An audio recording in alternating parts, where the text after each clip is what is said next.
Noite de Almirante, Machado de Assis.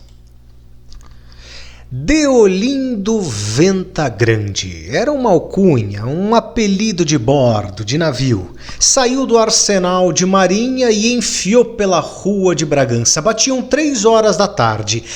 Deolindo era a fina flor dos marujos e demais levava um grande ar de felicidade nos olhos. A corveta, o barco dele, voltou de uma longa viagem de instrução, de aprendizagem, e Deolindo veio à terra tão depressa alcançou licença. Os companheiros disseram-lhe rindo: "Ah, Ventagrande, que noite de almirante vai você passar! Ceia, viola e os braços de Genoveva, um colozinho de Genoveva." Deolindo sorriu.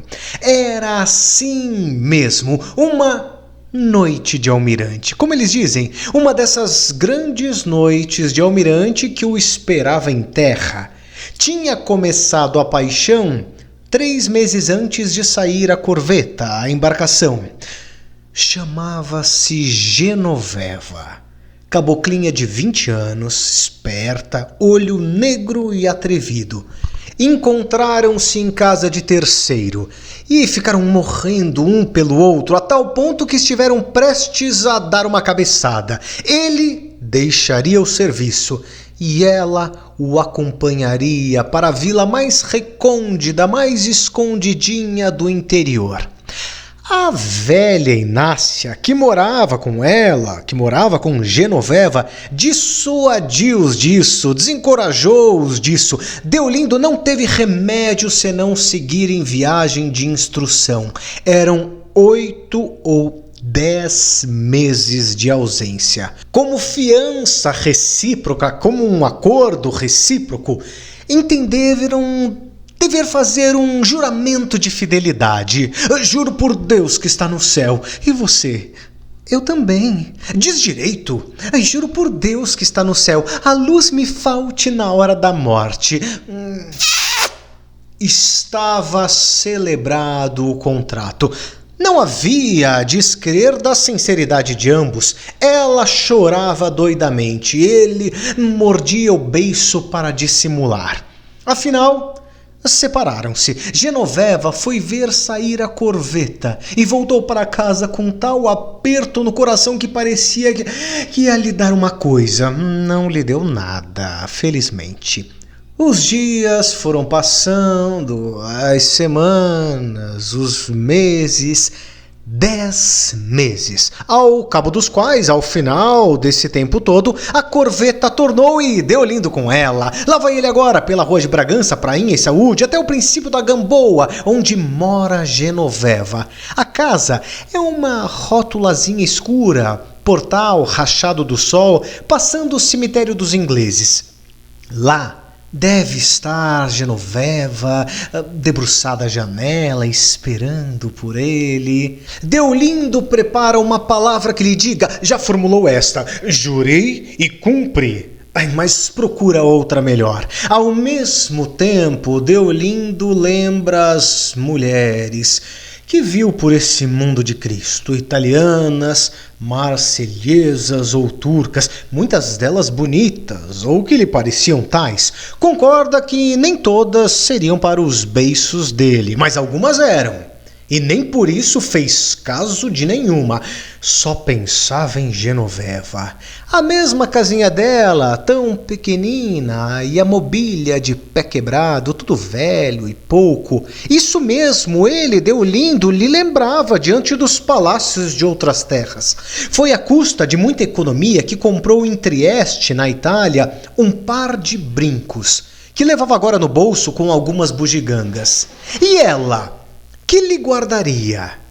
O que ela teria preparado para ele durante esse tempo todo? Pode ser que um lenço marcado, costurado, cozido com o nome dele e uma âncora na ponta, porque ela sabia marcar, coser muito bem. Nisso chegou a Gamboa, passou o cemitério e deu com a casa fechada. Bateu. Falou-lhe uma voz conhecida, a da velha Inácia, que veio abrir-lhe a porta com grandes exclamações de prazer. Deolindo, impaciente, perguntou por Genoveva. Não me fale nessa maluca, arremeteu a velha. Estou bem satisfeita com o conselho que lhe dei. Olha lá, se fugisse, estava agora como um lindo amor. Mas o que foi? O que foi? A velha disse-lhe que descansasse, que não era nada, uma dessas coisas que aparecem na vida, não valia a pena zangar-se. Genoveva andava com a cabeça virada. Mas virada por quê? Está com o mascate José Diogo. Conheceu José Diogo, o mascate de fazendas? Aquele homem que vende tecidos por aí, pelo interior do Rio de Janeiro? Está com ele. Não imagina a paixão que eles têm um pelo outro. Ela então anda maluca. Foi o motivo da nossa briga. José Diogo não me saía da porta. Eram conversas e mais conversas, até que um dia disse que não queria minha casa difamada. Ah, meu pai do céu, foi um dia de juízo. Genoveva investiu pra mim com os olhos desse tamanho, dizendo que nunca difamou ninguém e não precisava de esmolas. Que esmolas, Genoveva? O que eu digo é que eu não quero esses cochichos à porta desde as 18 horas, a hora das Ave-Marias. 2 dias depois estava mudada e brigada comigo. Onde mora ela? Na Praia Formosa, antes de chegar à Pedreira, uma rótula pintada de novo. Deolindo não quis ouvir mais nada. A velha Inácia, um tanto arrependida, ainda lhe deu avisos de prudência, Deolindo, mas ele não escutou e foi andando. Deixo de notar o que pensou em todo o caminho. Não pensou nada. As ideias marinhavam-lhe no cérebro, como em hora de temporal, no meio de uma confusão de ventos e apitos. Entre elas brilhou, rutilou a faca de bordo ensanguentada e vingadora. Tinha passado a Gamboa, o saco de alferes, entrara na Praia Formosa. Não sabia o número de casa, mas era perto da Pedreira, pintada de novo, e com o auxílio da vizinhança poderia achá-la. Não contou com o acaso, que pegou Genoveva e fê-la sentar à janela, cosendo, costurando, no momento em que Deolindo ia passando. Ele conheceu-a e parou. Ela, vendo o vulto de um homem andando, levantou os olhos e deu com um maruja. Que isso? Exclamou espantada. Quando chegou, entre seu Deolindo. E levantando-se, abriu a rótula, a portinha e fê-lo entrar. Qualquer outro homem ficaria alvoroçado de esperanças. Tão francas eram as maneiras da rapariga. Podia ser que a velha se enganasse ou mentisse. Podia ser mesmo que a cantiga, a cantada do mascate, do vendedor de tecidos, estivesse acabada. Tudo isso lhe passou pela cabeça sem a forma precisa do raciocínio ou da reflexão, mas em tumulto e rápido. Genoveva deixou a porta aberta. Fê-lo sentar-se e pediu-lhe notícias da viagem. Achou mais gordo. Nenhuma emoção, nenhuma comoção, nem intimidade. Deolindo perdeu a última esperança. Em falta de uma faca, bastavam-lhe as mãos para estrangular Genoveva, que era um pedacinho de gente. E durante os primeiros minutos não pensou em outra coisa. Sei tudo, disse ele. Quem lhe contou? Deolindo levantou os ombros. Fosse quem fosse, tornou ela. Disseram-lhe que eu gostava muito de um moço. Disseram a verdade. Deolindo chegou a ter um ímpeto. Ela fê-lo parar só com a ação dos olhos. Em seguida disse que, se lhe abrir a porta, é porque contava que Deolindo era um homem de juízo. Contou-lhe então tudo, as saudades que curtira, as propostas do mascate, as suas recusas, até que um dia, sem saber como, amanhecera gostando dele. Pode crer que pensei muito e muito em você. Sem a Inácia que lhe diga se não chorei muito. Mas o coração mudou. Conto-lhe tudo isso como se estivesse diante de um padre. Concluiu sorrindo. Não sorria de escárnio. Genoveva tinha na expressão das palavras uma mescla de candura e cinismo, de insolência e simplicidade, que desisto de definir melhor. Creio até que insolência e cinismo são mal aplicados. Genoveva não se defendia de um erro ou de um perjúrio, de uma quebra de promessa, não se defendia de nada, faltava-lhe o padrão moral das ações. O que dizia, em resumo, é que era melhor não ter mudado. Dava-se bem com a afeição de Deolindo, a prova é que quis fugir com ele, mas uma vez que o mascate venceu o marujo, a razão era do mascate, e cumpria declará-lo. Que vos parece? O pobre marujo citava o juramento de despedida como uma obrigação eterna, diante da qual consentira em não fugir e embarcar. Juro por Deus que está no céu, a luz me falte na hora da morte. Com essas palavras é que andou, viajou, esperou e tornou. Foram elas que lhe deram a força de viver. Juro por Deus que está no céu, a luz me falte na hora da morte. Pois sim, Deolindo, era verdade. Quando jurei, era verdade. Tanto era verdade que eu queria fugir com você para o sertão. Só Deus sabe se era verdade. Mas vieram outras coisas. Veio esse moço e eu comecei a gostar dele. Mas a gente jura, é pra isso mesmo. É pra não gostar de mais ninguém. Deixa disso, Deolindo. Então você só se lembrou de mim? Ah, deixa de partes. A que horas volta José Diogo? Não volta hoje. Não? Não volta, está lá para os lados de Guaratiba com a caixa.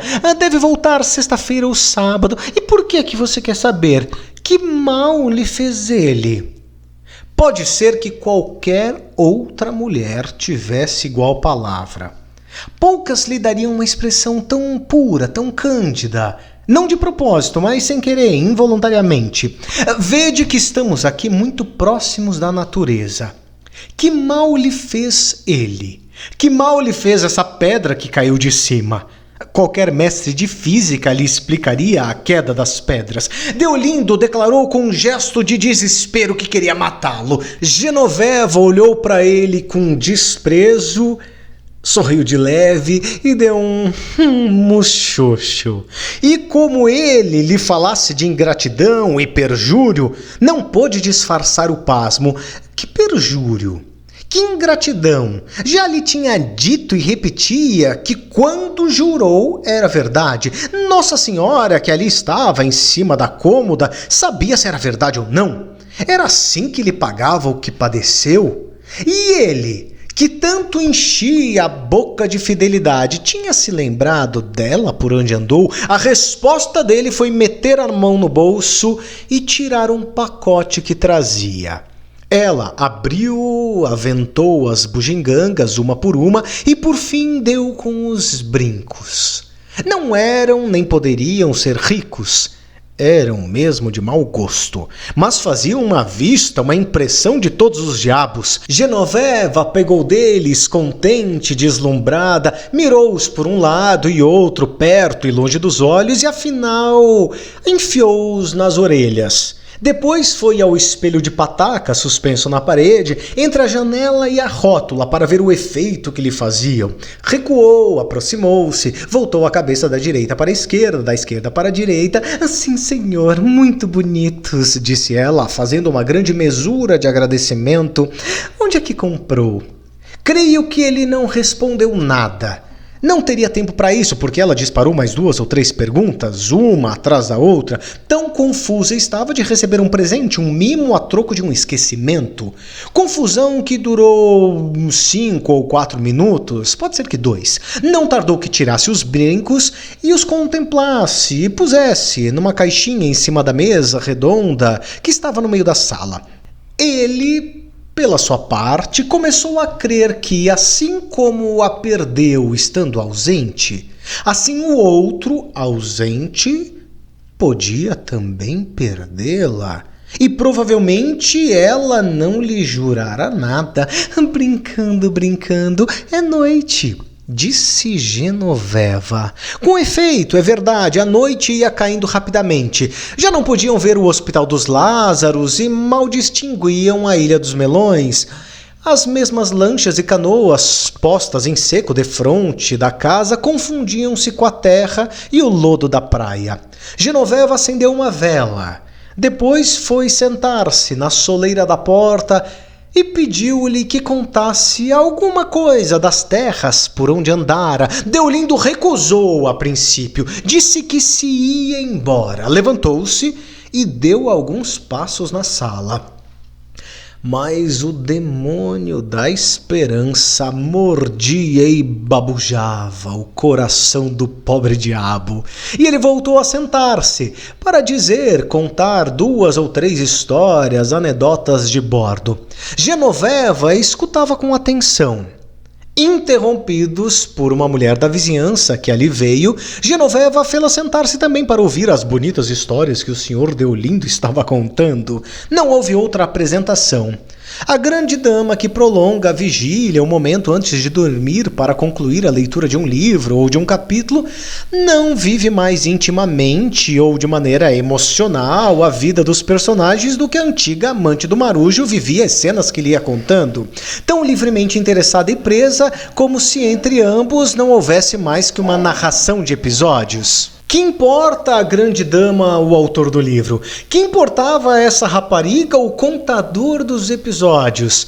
A esperança, entretanto, começava a desampará-lo, e ele levantou-se definitivamente para sair. Genoveva não quis deixá-lo sair antes que a amiga visse os brincos, e foi mostrar-lhes com grandes encarecimentos. A outra ficou encantada, elogiou-os muito, perguntou se os comprara em França e pediu a Genoveva que os pusesse. Realmente são muito bonitos. Quero crer que o próprio Marujo concordou com essa opinião. Gostou de os ver, achou que pareciam feitos para ela. E durante alguns segundos, Deolindo saboreou o prazer exclusivo e superfino de haver dado um bom presente.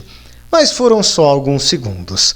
Como ele se despedisse, Genoveva acompanhou-o até a porta para lhe agradecer ainda uma vez o presente, o mimo, e provavelmente dizer-lhe algumas coisas meigas e inúteis. A amiga que deixara ficar na sala apenas lhe ouviu esta palavra: "Deixa disso, Deolindo." E esta outra do marinheiro: "Você verá." Não pôde ouvir o resto, que não passou de um sussurro. Deolindo seguiu praia fora, cabisbaixo e lento, não já o rapaz impetuoso da tarde, mas com um ar velho e triste, ou, para usar outra metáfora de Marujo, como o homem que vai do meio caminho para a terra. Genoveva entrou logo depois, alegre e barulhenta, contou a outra a anedota dos amores marítimos, gabou muito o gênio de Deolindo e os seus bonitos modos. A amiga declarou achá-lo grandemente simpático. "Muito bom rapaz", insistiu Genoveva. "Sabe o que ele me disse agora?" "Que foi?" "Que vai matar-se." "Jesus, qual quê? Não se mata não. Deolindo é assim mesmo. Diz as coisas, mas não faz. Você verá que não se mata, coitado. São ciúmes.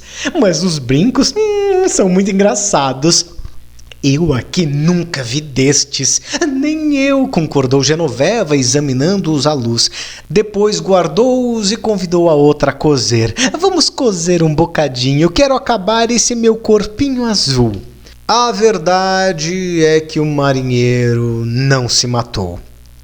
No dia seguinte, alguns dos companheiros bateram-lhe no ombro, cumprimentando-o pela noite de almirante, e pediram-lhe notícias de Genoveva, se estava mais bonita, se chorara muito na ausência, etc. Ele respondia tudo com um sorriso satisfeito e discreto. Um sorriso de uma pessoa que viveu uma grande noite. Parece que teve vergonha da realidade e preferiu mentir.